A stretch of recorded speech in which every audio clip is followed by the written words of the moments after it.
So, thank you very much for having me there, and sorry that I am not there in person. I will do my best to share what I have. Luckily, it's not a paper, it's just a few notes, because I haven't managed, for the same personal reason, to write a paper. But I hope it will be helpful to a certain extent. This is why I have entitled my contribution Some Working Notes plus a coda on gender. So what I will do is I will talk a bit about big data and open up some questions. And then I will ask a little bit on gender theory and metabolism. So if we can have the second slide, maybe? Yes. Okay. The first bit I wanted to communicate about is this idea, which kind of has already introduced, about what we mean by big data. And I am concerned, obviously, that big data is used a lot in business models. We all know that big data are used in data mining, web mining, and all business models used by big companies to sell us stuff from the government, to control us, and so on and so forth. Another aspect I'm also interested in is that data mining, web mining, is now used also by the humanities. So it is changing scholarship. If you look at many departments around the world of history, literature, media studies, a lot of people now are using similar models to the industry to mine cultural data and to construct cultural data and to reason about literature, history, and culture. So this is something that concerns me because I think that all these fields should reflect a bit more critical interest on what data, big or otherwise, are doing to culture and to the humanities when we use them.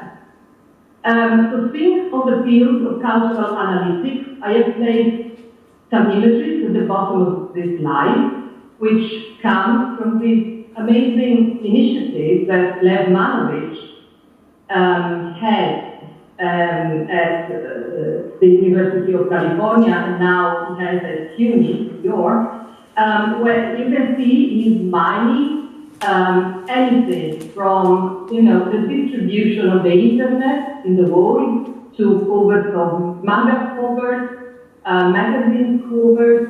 It's a very exciting experiment, and I'm very sympathetic with these approaches, but I also think that we need to reflect on this idea that everyone today is mining something. The government is, businesses, universities, scholarship in the humanities is even applying data mining. And I think there is a fascination of the university now and the humanities with data.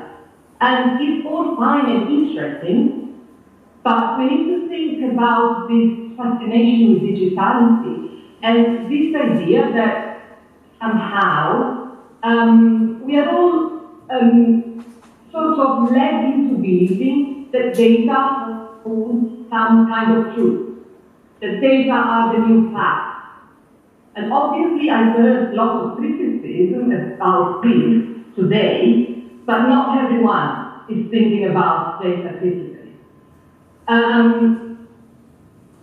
And so I think there is a whole new ecosystem ontology built out of big data today, which is taken as a kind of a new reality somehow. So moving on to the second slide. Unpacking data?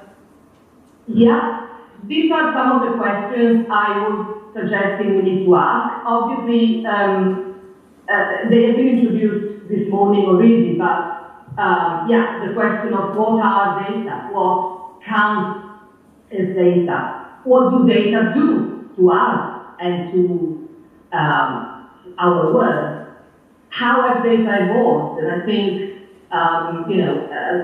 Evan Berries has started saying very interesting things about this, the history of data. What kind of affordances do data and data-driven technologies provide to us? Of course, how are data embodied? What is the materiality of data? And most importantly, how are ideological, economic, social, and cultural constraints embodied in data? And then obviously, how do data mediate our relationship with others and with ourselves? So the question of, do data restructure consciousness?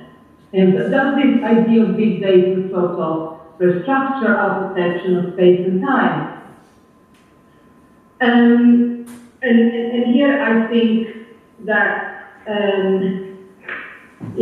again, this morning we have talked about this a bit.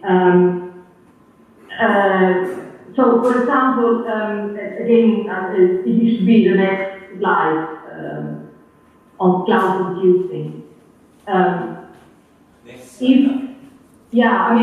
Obviously I haven't elaborated on this for lack of time, but one of the things I'm studying today is about this idea of cloud computing, which is the infrastructure that makes possible data mining, among other things. So cloud computing is the new buzzword. Nobody wants networks anymore. Now everyone wants the cloud. Everything needs to be on the cloud. But if we unpack what's behind the cloud, the languages and codes and algorithms, perhaps we find out that cloud computing is not so much a technical innovation, but it's more like an economical innovation. Because cloud computing is based historically on the technology of virtualization. Now, virtualization has been around at least since the 1940s. What's new today is the economic model, the business model. Everyone wants the cloud because they can mine the cloud and they can, again, control and sell and analyze stuff. So I think that the important bit we need to look at is this co-emergence, this emerging together of the technical, the political, the social, the economic, and the cultural. And this is why I was asking this question this morning about this co-emergence of technology and theory, because I think we have sort of come to a similar conclusion that I personally think that yes, I do think that theory and technology emerge together, and also politics and technology emerge together in interaction. So we need to think about what kind of theory emerges with data, what kind of theory is the theory that data, we need to think about data is theory is data, sort of. So I'll be very brief on this, and I'm going to move on to the issue of ethics, which is the next slide. Yes. Yeah? So again, I was asking this question to Stefan this morning because I'm interested in this issue of ethics, but I think there are two points we need to think about. One is the idea that perhaps there is no universal ethical system we can propose to deal with big data and even technology today. And I think you pointed out very well this impossibility to a certain extent of incorporating ethics in algorithms. which I'm happy to explore later, and how we need to question this. I have two books here to sort of bring to your attention. One is obviously Karen Barrett's, one of Karen Barrett's books. But the other one is Joanna Zielinska's the book called Minimal Ethics for the Anthropocene, in where she draws on Barrett, among other scholars, to propose that today, in the age of the Anthropocene, so in the contemporary age where the human species has become a threat to the planet, we cannot have any universal simplistic ethics, and also we need to think of ourselves as beings co-evolving with technology. So in a kind of critical vitalism, she suggests that we think of life as techno-life, yeah? What we are calling here of ourselves as techno-bio beings somehow. And then in this material self-differentiation of this techno-human system, there is obviously no privileged ethical point of view. So it's the same as what Stefan was saying this morning, I think, about there is no outside of the panopticon in a way.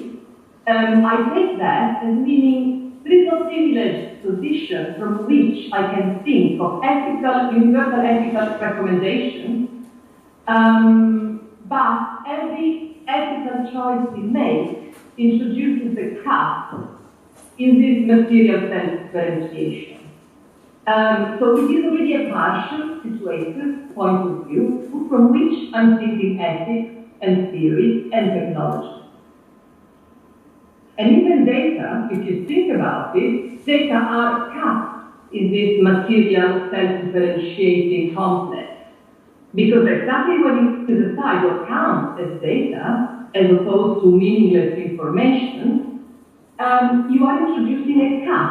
You're introducing a point of view in this co-evolution of the material and the technological and the biological. Okay, so I think these are my points I wanted to make today. I don't know if there is time for the last slide on gender or not. Yes. Okay, so I have this last bit, which is very underdeveloped, but I'm just going to offer it as a possibility for future reflection. So I am thinking about gender at the moment in terms of epiphylogenesis. And I am wondering if this is helpful to metabolics.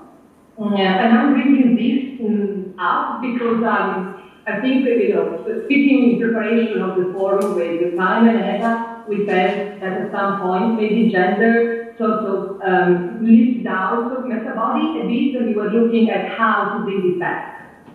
So I think one interesting way of looking at gender, which I am developing today, at the moment, is to look at gender as in terms of epiphylogenesis. So if you look at this stupid image I have at the bottom of the slide, which is about the evolution of the species,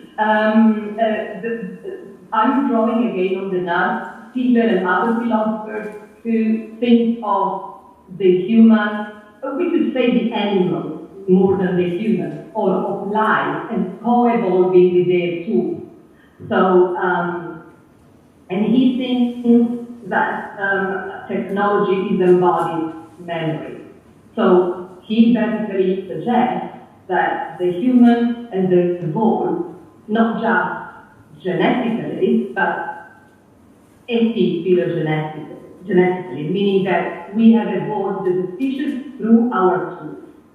But our tools are embodied memory. They embody the memory of how we use the tool, they embody culture, and they transmit culture to others. Okay? So my idea, Siegler doesn't talk about gender, as far as I know, and I have started wondering, what if we think, if all culture and all technology co-evolve with us, if all culture and all technology is epiphylogenetic, is a way of life, for life to evolve with means that are non-genetic, with means other than life, well, what is more epiphylogenetic than gender? Gender is obviously epiphylogenetic. Gender is something that helps somehow humanity to evolve in a certain way. It's a cultural construct, which embodies memory, the memory of how past generations have embodied gender. It's subject to change, and it is also in a certain way a technology. And this is an alternative way to think about gender than saying that gender is just cultural, or even that gender is performative. I'm thinking of queer studies and Judith Butler here. It's a way of thinking of gender as technology, embodied memory, and epiphylogenetic. I don't know where this idea will take me, if it will take me somewhere, but I would like to sort of offer it to Metabody in the form of questions. Questions that are the following. How do we make gender visible in our performances or metaformances in Metabody? And even, how do we queer gender in the Metabody? How do we change and propose different genders in the Metabody? These are the open questions I wanted to leave you with. Thank you.